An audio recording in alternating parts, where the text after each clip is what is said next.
Página 18. 36 Estrategias chinas, por Carlos Martín Pérez. Dominio de la superioridad. Estas estrategias son las más directas y fáciles de descubrir. Para alcanzar el éxito se necesita estar al comienzo en una posición de mayor fuerza, pero aún así se puede fracasar.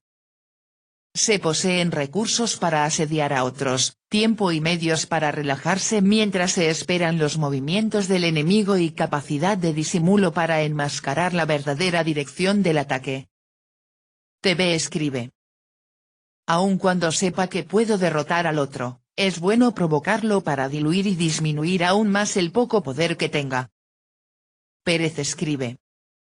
Estrategia 1. Rodear un estado para salvar otro. Atacar directamente a un enemigo poderoso y unido es una invitación a desastre.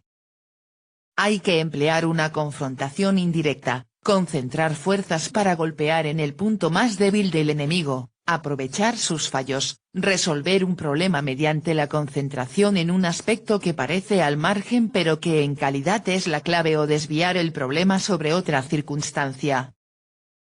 TV escribe. Para conocer la debilidad ajena, reconozco la mía. Punto débil del enemigo, punto fuerte mío para golpearlo. Pérez escribe. Hay que evitar los ataques frontales y buscar siempre el punto más débil del adversario para ejercer ahí todo nuestro esfuerzo. Desde otro enfoque, esta estratagema se suele usar mucho en política. Ante problemas graves, hay centrar la atención del público en otros hechos espectaculares, pero de poco peso. Así se desvían las opiniones hacia hechos irrelevantes y se oculta lo importante a los ojos de las masas. El empleo de la censura moderna consiste en inundar las informaciones importantes con un diluvio de noticias insignificantes difundidas por una multitud de medios de comunicación social con contenidos muy similares. Esto permite a la nueva censura detener todas las apariencias de la pluralidad y de la democracia. Esta estrategia del entretenimiento y distracción se aplica en primer lugar a los noticieros televisados, principal fuente de información pública. Desde el inicio de los años 90, los espacios de noticias televisados no contienen casi información. Se sigue llamando noticieros televisados lo que en realidad debería llamarse magazines o revistas. Un noticiero contiene de promedio máximo 2 a 3 minutos de información. El resto está constituido de reportajes anecdóticos, de hechos diversos, de microsondeos en la calle y de reality shows sobre la vida cotidiana. Haga la prueba cuando vuelva a ver las noticias en la televisión, ¿hay alguna noticia verdaderamente importante? Incluso los acontecimientos importantes se tratan como una revista. Por ejemplo, en una cumbre internacional verá imágenes de limusinas oficiales y los saludos delante de un edificio, pero ninguna información, ningún análisis a propósito de los temas discutidos por los jefes de estados. Asimismo, un atentado será tratado por microentrevistas en la calle en el lugar de los hechos, con las impresiones y testimonios de los testigos, o la entrevista a un bombero o un policía. Verdaderamente se rodea un Estado, la imagen que vende, para salvar a otro, lo que de verdad importa. Otra forma de emplear esta estrategia a nivel personal es en una conversación o entrevista. Si le están acosando y le sacan a colación temas delicados a los que no quiere responder, siempre puede desviar la atención hacia otros asuntos que también le interesen al interlocutor pero que sean inofensivos para usted. Con frecuencia el hombre cree estar conduciéndose a sí mismo cuando es conducido, y mientras con su mente tiende a una meta, su corazón le arrastra insensiblemente hacia otra. Máximas. François de la Rochefoucauld. Cumplimiento de la estrategia 1. Sabine era un descendiente directo del distinguido teórico militar Sun Tzu, autor de El arte de la guerra. Vivió durante mediados del siglo IV a. Después de Cristo durante el periodo de los reinos combatientes, una época de violencia sin precedentes, en la que reinos independientes intentaron aniquilarse mutuamente en incesantes batallas. La táctica militar aumentó exponencialmente en sofisticación y brutalidad. Cuando aún era joven, San Bin ya era famoso por su talento excepcional. Se le llamó San Bin en los libros antiguos porque sufrió castigo corporal por la incriminación por parte de un envidioso compañero de estudio, Pan Huan, general del reino Wei. Bin significa extirpar la rótula, una cruel forma de castigo en China antigua. Además, tuvo tatuado el traidor sobre su rostro. Con la ayuda de Tianji, alto funcionario del reino de Qi que admiraba su talento, San Bin escapó a Qi, donde gracias a su reputación en el pensamiento estratégico fue designado como el principal consejero militar del rey de Qi. El estado de Wei, que buscaba la hegemonía de China, envió un ejército para atacar el estado de Zhao bajo el mando de Pan Huan. Inmediatamente el rey de Zhao pidió ayuda militar a Qi. San Bin recibió la orden de salvar el estado de Zhao. Fue entonces cuando el gran estratega chino inventó la táctica de levantar el cerco por medio de sitiar la base de los asediadores, la cual ha ejercido gran influencia en la historia militar mundial. Teniendo en cuenta que las fuerzas selectas de Wei habían entrado en Chao, dejando así débilmente guarnecido su propio territorio, y después de una larga batalla, el ejército de Wei tuvo que abandonar la ofensiva contra Zhao y volver a su territorio para salvar su propia capital atacado por las tropas de Qi. Estas le tendieron una emboscada en el camino, infligiendo una derrota aplastante al ejército de Wei. Entonces llegó el momento de la venganza para San Bin. Antes de la batalla final, San Bin dio la impresión de debilidad y retirada con el fin de atraer a su rival para que lo persiguiera y lo atacara. Al llegar a un lugar llamado Paso de Maling, Pan Huan cayó en una emboscada del ejército de Qi. Las tropas de Wei fueron aniquiladas completamente y Pan Huan se suicidó cortándose la garganta. Estas mismas tácticas fueron usadas por Napoleón en sus campañas en Austria. Cumplimiento de la estrategia 2.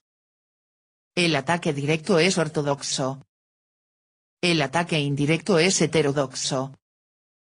El que conoce el arte de la aproximación directa y de la indirecta resultará victorioso.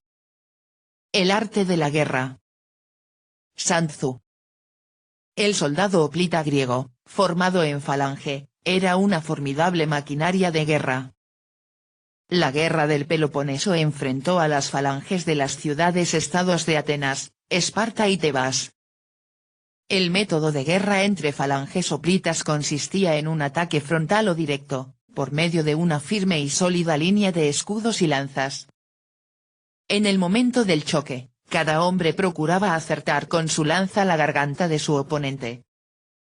La continuidad de la línea, hombro con hombro, era vital, ya que cada hombre dependía de su vecino inmediato. Las filas de atrás, tenían como misión cubrir los huecos, que se producían por la lucha. Se requería de máxima disciplina para mantener la cohesión e impedir que se produzca y mantenga un hueco. La disciplina estaba basada en la moral. Tanta paridad en el nivel de la calidad del soldado hoplita, el estilo rápido y frontal de lucha entre falanges, la inexistencia de reservas, el reducido número de soldados, imponían estrechos límites a la estrategia y la originalidad. Como consecuencia de todo esto, la firmeza y el número de soldados eran los factores claves para el éxito en el campo de batalla.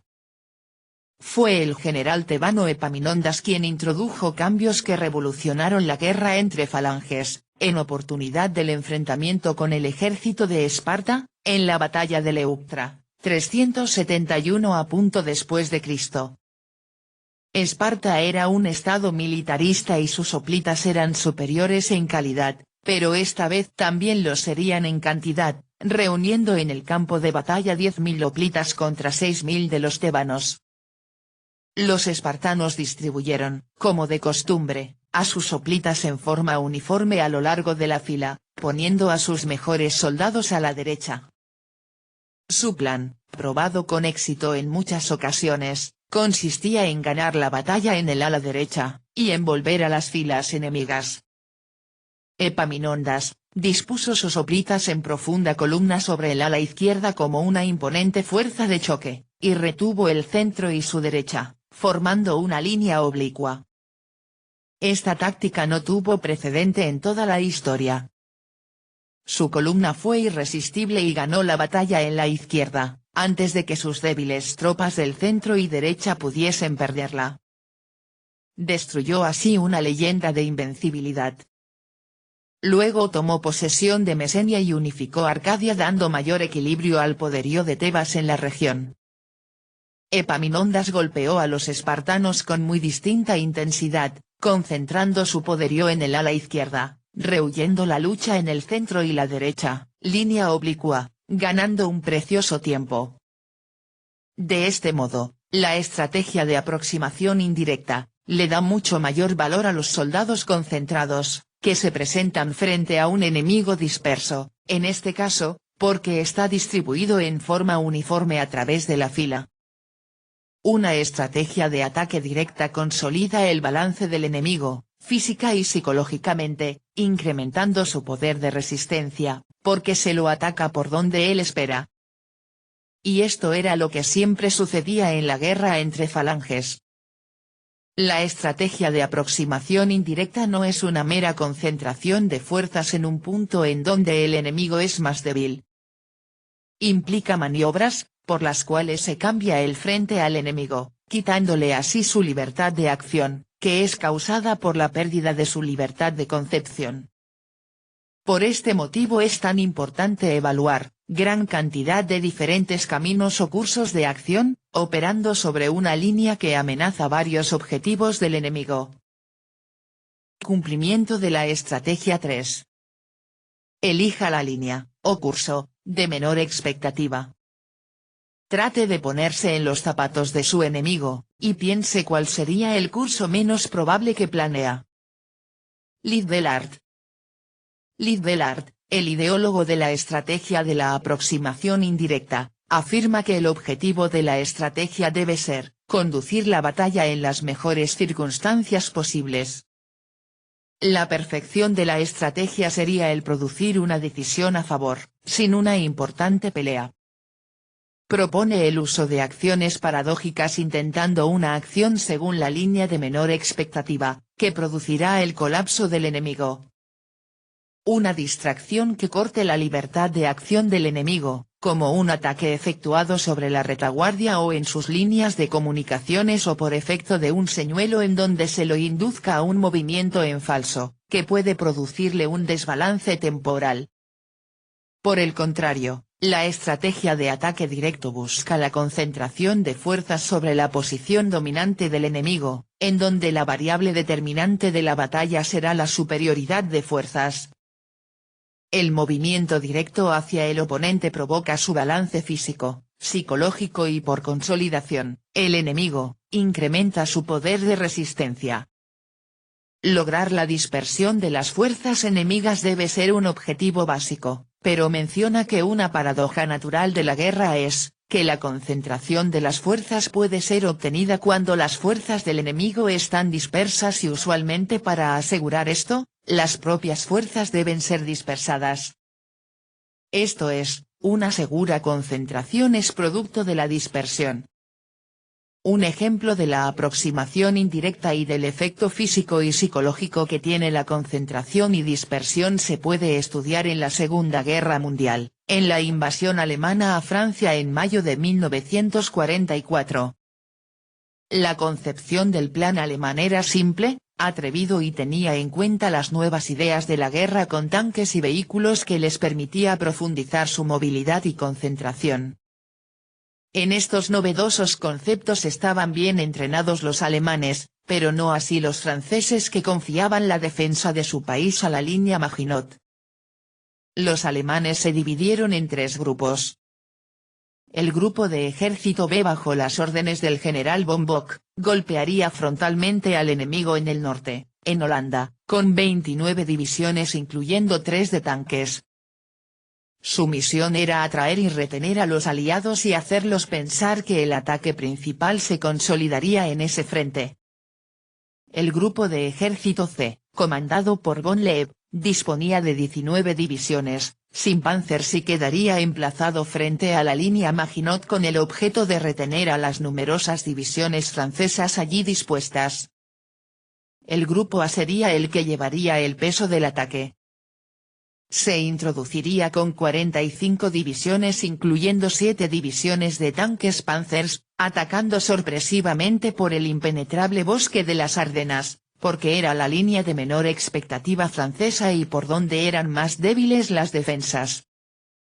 Para luego marchar hacia las costas del Canal de la Mancha y encerrar por la retaguardia a las fuerzas aliadas, que estarían combatiendo contra el Grupo B.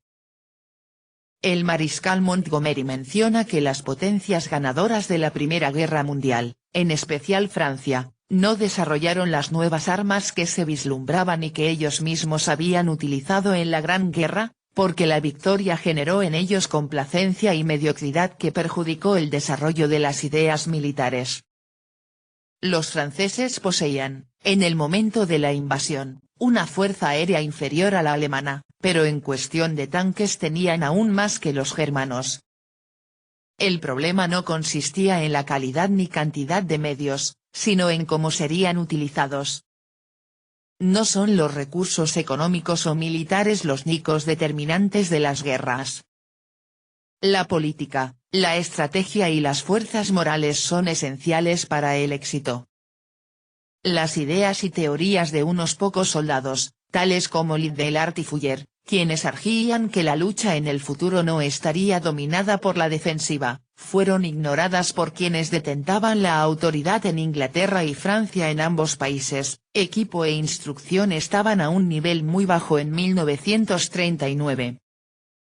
Los franceses construyeron la línea Maginot para proteger su frontera con Alemania, una línea de fortificaciones defensiva que habría sido inexpugnable en la guerra de 1914-1918, pero que no tenía lugar en la nueva concepciones tácticas. Solamente en Alemania fueron cuidadosamente estudiados los escritos de Liddell-Hart por aquellos que tenían autoridad y luego aplicados con buenos resultados, como habían de aprender a su costa las naciones de Europa en la primavera de 1940, cuando la Blitzkrieg llegó al oeste. Luttwak considera que muchas decisiones paradójicas quedan justificadas si se trata de enfrentar a un enemigo con la ventaja de que no pueda reaccionar porque ha sido sorprendido y no se haya preparado, o al menos no es capaz de reaccionar con la rapidez y la contundencia necesarias. En el ejemplo anterior, el ataque alemán se produjo por el bosque impenetrable de las Ardenas, que era la línea francesa de menor expectativa. Por otro lado, la dispersión de fuerzas alemanas produjo una dispersión de las fuerzas aliadas, solo que estas últimas distribuyeron los tanques entre las unidades de línea en vez de emplearlos en masa. De esta forma dejaron un inmenso terreno a la movilidad de las divisiones Panzer concentradas en la línea de ataque del Grupo A. La acción paradójica o de la línea de menor expectativa se contrapone a la acción por sentido común del mínimo esfuerzo, que es una decisión usual en los comandantes cuyas fuerzas son, o creen serlo, en su conjunto superiores a las del enemigo. Contar con un ejército poderoso los hace conducirse por métodos muy simples y con el mínimo riesgo de organización. Quienes poseen mayor debilidad material tienen buenas razones para temer al choque directo y pueden obtener el máximo beneficio recurriendo a una conducta paradójica autodebilitante, siempre que les sirva para asegurar la sorpresa y quizás lograr la victoria. Luttwak afirma que en Israel se refleja la búsqueda permanente de esta línea de mínima expectativa, mediante acciones paradójicas, evitando sistemáticamente el choque directo tanto para limitar el número de bajas, como para contrapesar la inferioridad real en sus medios. Excepciones a la estrategia. La aproximación indirecta busca romper el balance del enemigo explotando elementos como movimiento y sorpresa, pero las decisiones paradójicas abarcan un área mayor que no se restringe solo a quien introduce un movimiento hacia la retaguardia o a las vías de comunicaciones. Un país que ha tenido una conducta de aproximación indirecta como modo usual de conducir la guerra, finalmente ha sido estudiado por sus enemigos y estos han sabido aprender de este método y en cierto modo a neutralizarlo. Por ejemplo, Israel, que en diversas acciones de guerra ha optado por aceptar su propio debilitamiento y el incremento del riesgo de organización y han derrotado a sus enemigos tomándolos por sorpresa porque su potencial no se hallaba desplegado totalmente en el lugar, o porque sus fuerzas no estaban material o moralmente preparadas para el combate. Pero el enemigo comenzó a estudiar este modo indirecto de acción anticonvencional y fue aprendiendo a desconfiar de las estimaciones de movimientos israelíes basadas en lo que el sentido común indicaba como el mejor modo de acción disponible, hasta que en la guerra del Líbano de junio de 1982, los sirios no fueron de ningún modo sorprendidos por el intento israelí de avanzar hacia su retaguardia siguiendo los peores caminos de montaña y lograron bloquear el estrecho pasaje. Pero fue el próximo movimiento el que los sirios no pudieron prever en absoluto, y entonces contemplaron incrédulos, sin poder reaccionar con el paso de las horas, el lanzamiento de una ofensiva muy directa, masiva y frontal por parte de las divisiones blindadas israelíes en el valle del Líbano. Los israelíes decidieron sacrificar toda esperanza de lograr la sorpresa atacando frontalmente y a plena luz del día, para encontrarse con la falta de preparación de los sirios. Para ese momento el estilo de aproximación indirecta de Israel era ampliamente conocido y entonces la línea de menor expectativa no podía ser otra que el ataque directo y frontal. Entonces, una decisión paradójica es un concepto que trasciende el de la utilización de una estrategia genérica u otra. Página 25.